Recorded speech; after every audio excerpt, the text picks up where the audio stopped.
खुदावंद आपके साथ हो। हमारे खुदावंद की इंजील मुकद्दस मत्ती के मुताबिक।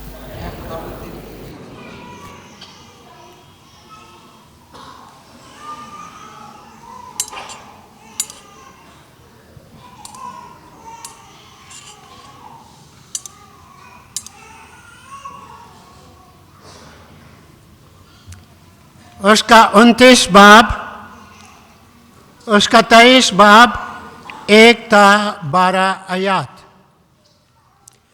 उस वक्त यीशु ने हजूम और अपने शागिर्दों से बात करते हुए कहा कि फकीह और फरीसी मूसा की गद्दी पर बैठे हैं, बस जो कुछ वो तुमसे कहें वो सब अमल में लाओ और मानो, लेकिन उनके से काम ना करो, क्योंकि वो कहते हैं मगर करते नहीं।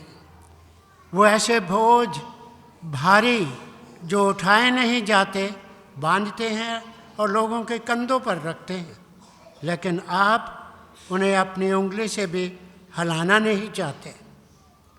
वो अपने सब काम लोगों को दिखाने के वास्ते करते हैं, क्योंकि वो अपने तावीज़ चौड़े और अपने फुंदने बड़े बनाते हैं। वो ज़ियाफ़तों में सदर नशीनी और इबादत खानों में आला दर्जे की कुर्सियाँ, बाज़ारों में कुरनशात और आदमियों से रब्बी कहलाना पसंद करते हैं, मगर तुम रब्बी ना कहलाओ, क्योंकि तुम्हारा मुर्शिद एक है और तुम सब भाई हो। और ज़मीन पर किसी को अपना बाप ना कहो, क्योंकि तुम्हारा बाप एक ही है जो आसमान पर है। और ना तुम मुर्शिद कहलाओ, क्योंकि तुम्हारा मुर्शिद एक ही है, यानी अल-मसीह। जो तुम में बड़ा है वो तुम्हारा खादम बने, और जो कोई अपने आप को बड़ा बनाएगा वो छोटा किया जाएगा, और जो कोई अपने आप को छोटा बनाएगा वो बड़ा किया जाएगा।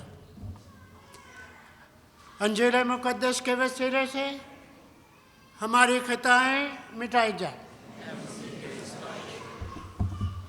मसीह खुदावंद में नहायत अज़ीज़ मोमिनीन, रोज़ों के दूसरे हफ्ते की मंगल की इबादत में शामिल हैं, और आज की तिलावतें हमें अपनी ज़िंदगियों पर गौर करने की दावत देती हैं। रोज़ों के अयाम जो नई ज़िंदगी के अयाम हैं, तौबा के अयाम हैं, तैयारी के अयाम हैं, खुदा के साथ मोहब्बत और हमसाये के साथ मोहब्बत के अयाम हैं। रोज़ों के आगाज़ पर और इन अयाम में ख़ास तौर पर हम 3 बातों पर गौर करते हैं: दुआ, रोज़ा और खैरात। दुआ, रोज़ा हमें खुदा के करीब लाता है, खुदा के साथ मुलाकात का ज़रिया, और खैरात जो है हमें अपने मसाए के करीब लाता है। खुदा के साथ मोहब्बत और अपने मसाए के साथ मोहब्बत, कि हम ख़ास तौर पर खुदा के साथ अपनी मोहब्बत दिखाएं और अपने मसाए के साथ अपनी मोहब्बत दिखाएं, ताकि ये अयाम हमारे लिए वह बरकत है नहीं, ये अयाम हमारे लिए रहमतों के अयाम बन जाएं, ये अयाम हमारे लिए कामयाबियों के अयाम बन जाएं। कि इन दिनों में दुआ के लिए वक्त निकालना, खुदा के हज़ूर झुकना, खुदा की हज़ूरी में बैठना, खुदावन से फरियाद करना, खुदावन के करीब आना, उससे बात करना, उससे गुफ्तगू करना, अपने दिल की बातें कहना और खुदा की सुनना। रोज़ों में हमें दुआ के लिए वक्त निकालना है। और इसके साथ साथ रोज़ा भी, जिसा फरीसियों ने पूछा कि तेरे शागिर्द रोज़ा नहीं रखते, इसने कहा जब तक दूल्हा उनके साथ हैं। तो वक्त आएगा कि दूल्हा उनसे जुदा किया जाएगा, फिर ये रोज़ा रखेंगे, क्योंकि रोज़ा जो है खुदा के साथ मुलाकात का ज़रिया है। दुआ और रोज़ा हमें खुदा के करीब लाता है, खुदा के साथ हम अपनी मोहब्बत दिखाते हैं, और खैरात जो है वो अच्छे काम करके, एक दूसरे की मदद करके अपने हमसाये के साथ जो है प्यार और मोहब्बत दिखाते हैं। आज की पहली तिलावत में भी हमने सुना, जिसमें खुदा के हुक्मों पर अमल करने की नसीहत की जाती है कि हमें अपने बुरे कामों से किनारा करना है, बदी से बाज रहें, नेकोकारी करनी सीखें। बुरे कामों से, ऐसे काम जो दूसरों के लिए नुकसानदेह हैं, दूसरों की जिंदगियों में रुकावट का बाइस है, कामयाबियों में रुकावट का बाइस है, दूसरों की खुशहाली में रुकावट का बाइस है, दूसरों के लिए नुकसानदेह हैं, हम उन कामों को छोड़ दें। बदी के कामों को, शरारत के कामों को, नफरत के कामों को, गुस्से के कामों को, और नेकोकारी करनी सीखें। हमारा हर अमल, नेकी का छोटा सा अमल भी हमारे लिए बरकत का सबब बनता है, कामयाबी का। हमारी दुआएं कबूल होती हैं और हमें कामयाबी मिलती है। हमारा एक एक अमल जो है, वो छोटा सा भी नेकी का किया हुआ अमल जो है, उसका हमें अजर मिलता है। तो हम नेकी के कामों को जारी रखें, अच्छे कामों को जारी रखें रोज़ों में। जब हम रोज़ों में खास तौर पर मसीह खुदावंद के दुखों पर ज्ञान करते हैं कि उसने हमारे लिए सलीबी मौत को कबूल किया, कांटों का ताज पहना, उससे कोड़े लगाए गए और उन्होंने अपनी मोहब्बत हमारे साथ दिखाई। सलीबी मौत खुदा की मोहब्बत ज़ाहिर करती है। तो इन दिनों में हम भी अपनी मोहब्बत खुदा के साथ ज़ाहिर करें, अपने अच्छे कामों से, अपने अच्छे अमाल से, अपनी रोज़मर्रा रूटीन से वक्त निकाल कर दुआ करना और अपने मसाइल का ख्याल रखना हमें खुदा के करीब लाता है और खुदा के साथ मोहब्बत को ज़ाहिर करता है। इसके साथ साथ यतीमों का इंसाफ करो, बेवा के हामी हो और मजलूमों की फरियाद सुनो। दूसरों जो कमज़ोर हैं उनकी आवाज़ बनना, कमज़ोर करना, उनको इनकरेज करना, हिम्मत देना, दूसरों को उम्मीद देना। हमारे इर्द बहुत से लोग हैं जो मायूस हो जाते हैं, ना उम्मीद हो जाते हैं। हम उनके लिए उम्मीद बनें, हम उनको हिम्मत दें, हौसला दें कि कुव्वत बनें। अपने अच्छे अल्फाजों से, अपने अच्छे अमाल से उनकी मदद करने वाले हों, हिम्मत देने वाले हों। और इसके साथ साथ जब हम खुदा के ज़रूर झुकते हैं और जब मसीह खुदावन ने अपनी एलानिया ज़िंदगी का आगाज़ किया तो पहले अल्फाज ने यही कहे कि तौबा करो क्योंकि आसमान की बादशाही नज़दीक आ गए हैं। अपने बुरे कामों से तौबा करो, बुरी सोचों से, बुरे रवैयों से, बुरे ख्यालों से जो हमें खुदा से दूर लेकर जाते हैं। और आज की पहली तिलावत में भी कि इंसान के गुनाह जितने भी हों खुदा उन्हें माफ़ कर देता है।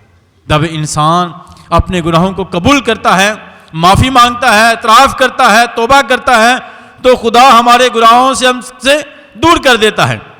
और इतराफ़ करने से हमें ख़ास कुव्वत मिलती है जिससे हम गुनाहों से दूर रहते हैं, ताकत मिलती है, कुव्वत मिलती है और अच्छे काम करने की हिम्मत भी मिलती है। जब तौबा करते हैं, माफ़ी मांगते हैं तो फिर गुनाहों से दूर भी रहते हैं और अच्छे काम करने की ताकत भी मिलती है ताकि आपकी ज़िंदगी से अच्छे काम हो सकें, किसी को माफ़ कर सकें, किसी से प्यार कर सकें, किसी की मदद कर सकें, किसी के लिए उम्मीद और हौसला बन सकें। तो हमें हमेशा अपने गुनाहों से माफ़ी मांगनी है, इतराफ़ करना है और खुदा हमारे गुनाहों को माफ़ करता है, अपनी बरकत अता करता है। इसके साथ साथ कि जो शख्स अपनी रविशों को दुरुस्त करता है वो निजात को देखेगा, खुदा से बरकत पाएगा। कि ये राहें, ये रास्ते, ये हलाकत की तरफ लेके जाते हैं, मौत की तरफ लेके जाते हैं, अब इन राहों को छोड़ूंगा और खुदा से वो बरकत पाएगा। आज के जिले पाक में हमने सुना, इसमें मसीह खुदावंद अपने शागिर्दों और हजूम से बात करते हुए फकीयों फरिसियों की ज़िंदगी के बारे में बताते हैं कि उनकी ज़िंदगी में दिखावा है, कि ज़िंदगी में दिखावा है। वो दुआ भी करते हैं दिखावे के लिए, रोज़ा भी रखते हैं दिखावे के लिए, और हमें उनके रवैयों से खबरदार होना है और अपनी ज़िंदगियों में आजिज़ाना रवैया रखना है। फकीर फरीसियों जिनको जो मूसा की गद्दी पर बैठे हैं और जिन्हें इख्तियार मिला है, मसीह खुदा फरमाते हैं कि जो वो कहते हैं वो सब कुछ करो, अमल में लाओ, मगर जो वो करते हैं वो ना करो, क्योंकि उनके दिल जो हैं खुदा से दूर हैं। वो कहते कुछ हैं और करते कुछ हैं। यानी उनकी ज़िंदगी में अमल नहीं है, अमल नहीं है, प्रैक्टिस नहीं है।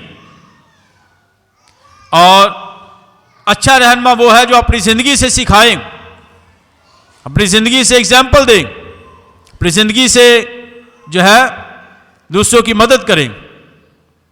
तो फकीयों फरिश्तियों के रवैये जो दिखावा है, जिनकी ज़िंदगी में के रवैयों से खबरदार रहने की नसीहत की जाती हैं, क्योंकि वो जो कुछ भी करते हैं अपने आप को दूसरों से बेहतर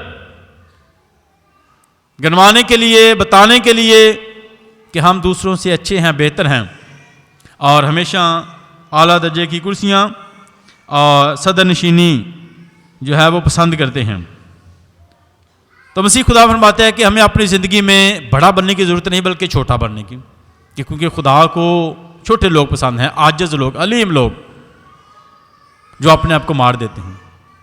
और गंदम का दाना जब तक वो ज़मीन में मर नहीं जाता बेफल रहता है, मगर जब गल सड़ जाता है, मर जाता है, तो वहाँ से एक नया पौधा निकलता है, नई ज़िंदगी नहीं। जब हम बर्दाश्त करते हैं, सब्र करते हैं, तो फिर ही हमारी ज़िंदगियाँ जो है फलदार होती हैं, क्योंकि वो बीज सब्र करता है, ज़मीन में मरता है, अपने आप को, अपने वजूद को ख़त्म कर देता है, तो फिर वो बीज आता है। मगर आज के दौर में हम देखते हैं बर्दाश्त करना भी मुश्किल हो जाता है। जिस तरह पतरस ने पूछा कि अगर मेरा भाई गलती करे तो मैं कितनी दफ़ा माफ़ करूं, तो ये सवाल हमारी ज़िंदगी में आता है कि आया मैं ही कितनी बार माफ़ करूं, कितनी बार माफ़ करूं। तो मसीह खुदावन ने कहा कि माफ़ करने के लिए हमें गिनती करने की ज़रूरत नहीं है, बल्कि खुदा जो है वो प्यार करता है, माफ़ करता है। किस कदर वो हमारे गुनाहों को माफ़ करता है। कितनी बार हम अपने रवैयों से उसे नाराज़ करते हैं, अपने बुरे कामों से उसकी नाफरमानी करते हैं, हुक्मों पर अमल नहीं करते, मगर जब भी उसके जुर्म में आते हैं तो वो हमें माफ़ करता है। तो जब हमारा समानी बाप हमें इस कदर प्यार करता है, माफ़ करता है, तो हमें भी चाहिए कि हम भी एक दूसरे को माफ़ करें। ये उसी वक्त मुमकिन होता है जब हम यीशु को देखते हैं। और इतवार को हमने सुना जब पतरस, यूहन्ना और याकूब मसीह खुदावंद के साथ पहाड़ पर जाते हैं और उसकी सूरत बदल जाती है, तो उन्होंने यीशु के सिवा वहां किसी को ना देखा। जो यीशु का शागिर्द है, जो उसकी पैरवी करता है, उसका ध्यान यीशु की तरफ होना चाहिए, उसका ध्यान यीशु की तरफ होना चाहिए। जिस तरह यूहन्ना ने कहा देखो ये खुदा का बर्रा, उसने मसीह खुदावंद की तरफ इशारा करते हुए कि ये है खुदा का बर्रा, देखो ये है खुदा का बर्रा। यानी हमें अपनी जिंदगी में मसीह खुदावंद को देखने की जरूरत है, फिर ही हम दूसरों को यीशु की तरह देख सकेंगे। अगर हम यीशु को नहीं देखेंगे तो फिर यीशु की तरह भी नहीं देख सकते, यीशु की तरह प्यार भी नहीं कर सकते, यीशु की तरह माफ भी नहीं कर सकते। तो हमारी जिंदगी अगर यीशु से खाली हैं तो फिर क्या होता है, फिर दूसरों को माफ करना मुश्किल होता है, फिर बर्दाश्त करना भी मुश्किल होता है, सब्र करना भी। जो अंदर होता है वो क्या होता है, बाहर आता है। अगर आपके अंदर सुकून है ना, सुकून है, सब्र है, तो वो नजर आएगा आपकी जिंदगी से। जिसके अंदर हलचल है ना, खौफ है, डर है, हलचल है, बेचैनी है, वो जब बात करेगा तो उसकी जिंदगी से वो बेचैनी बाहर आ जाएगी, उसका गुस्सा बाहर आएगा, क्योंकि पता चलेगा इसके अंदर है क्या, यीशु है या यीशु की मोहब्बत है या यीशु की मोहब्बत से खाली है। तो आपने यीशु की तरफ देखेंगे तो आपके अंदर यीशु की मोहब्बत आ जाएगी, फिर आपको एक दूसरे की बर्दाश्त करने का फजल मिलेगा, बरकत मिलेगी, कुव्वत मिलेगी, क्योंकि आपके अंदर यीशु है। तो आप हमेशा, आपका रवैया भी धीमा होगा, आपकी जिंदगी भी आजिज़ाना होगी और हलीमी होगी, छोटापन होगा, बड़ापन नहीं होगा, दिखावा नहीं होगा, बड़ी बड़ी बातें नहीं होगी कि मैं वैसा हूं, मैं ये कर सकता हूं, बल्कि आजिज़ी हलीमी होगी। मसीह को पहले छोटा बनो, जो छोटा होता है वही खुदा की नज़र में बड़ा होता है। हलीम और छोटा होना, हलीम और छोटा होना। तो हम हमेशा अच्छे काम भी करते हैं, तो ये इसलिए किया है क्योंकि मेरी ज़िंदगी का मकसद ये है, ये नहीं कि मैंने ये भी कर लिया, ये भी कर लिया, ये अच्छा काम मैंने किया ये, बल्कि ये क्योंकि ये वाजिब था मुझ पर करना, क्योंकि मैं यीशु का हूं और यीशु के लिए करना है मुझे, बताने के लिए नहीं, दिखावे के लिए नहीं, क्योंकि ये मेरा काम है कभी माँ बाप ने अपने बच्चों पर नेकी करके बताया? नहीं, माँ बाप नहीं, क्योंकि वो कहते हैं कि ममता वालिदैन का ये काम है, ये उनकी मोहब्बत ही है, वालिदैन की मोहब्बत ही है। वो कभी माँ दिखाती है कि मैंने इतनी रोटियां तेरे लिए पका दी, बाप कहता है कि मैंने इतने काम तेरे लिए किए, नहीं, क्योंकि वो प्यार है, वो समझ ये हमने करना है, ये हमारी औलाद है, हमने इनके लिए करना है, ये दिखाने के लिए थोड़ी करना है, बताने के लिए थोड़ी करना है, क्योंकि फिर मोहब्बत कम हो जाएगी, मोहब्बत कम हो जाएगी, उसमें सुकून कम हो जाएगा। इसलिए हमारे अच्छे काम जो हैं बताने दिखाने के लिए नहीं, क्योंकि मुझे करने हैं, मुझे अच्छे काम करने हैं, क्योंकि मेरी ज़िंदगी का मकसद ही ये है, जिस तरह माँ बाप कहते हैं कि वालिदैन होते हुए हमने करने हैं, वालिदैन होते हुए। इसलिए हम खुदा के बेटे और बेटियां होते हुए हमने अच्छे काम करने हैं, दिखावे के लिए नहीं, क्योंकि खुदा को दिखावा पसंद नहीं, खुदा को हलीम आजिज़ लोग पसंद हैं। और इसके साथ साथ कि हम एक दूसरे की इज़्ज़त करें, एक दूसरे को प्यार करें। आए खुदावन से फजल मांगें कि अपनी ज़िंदगी में हलीमी रखें, आजिज़ी रखें, ताकि हम खुदा के करीब हो जाएं और उसकी मोहब्बत में और ज़्यादा गहरे होते जाएं। मसीह खुदावंद के वसीला से आमीन।